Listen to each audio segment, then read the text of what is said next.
Hello mga Lodi. May tatanong lang sana ako sa inyo. Kung meron na ba kayo naisipang pagkakakitaan na pwede nyong umpisahan ngayong 2024 na walang ilalabas na puhunan? Ayan, ngayon gusto kong i-share sa inyo ang pinasok kong pagkakakitaan na patok at subok na ng karamihan. Marahil familiar na dito ang iba at baka nga nagawa mo na din to eh. Pero dahil nga sa wala ka masyadong idea, kaya naisipan mong i-stop na lang ang paggamit nito. Ayan, gusto ko ipakilala sa inyo ang apps na si Popo Live. Oo, need mong mag-live sa apps na to. Dahil yun ang pinakatas dito eh. Paano naman kung mahiyain ako? Ayun yung mga tanong ng karamihan. Kasi yung iba hindi nakakaranas mag-live.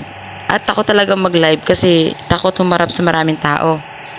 Ngayon, gusto kong i-share din sa inyo na dito sa apps na Popo, kahit mahiyain ka pa, pwedeng-pwede ka dito. Kasi once na mag-start ka, hindi mo need ng mga viewers para maka-earnings. Dahil dito, kahit walang viewers, may earnings ka. Dahil habang natakbo oras ng live mo, natatapos din ang oras ng task mo. At pagkatapos nun, may marireceive kang rewards kada oras ng live mo.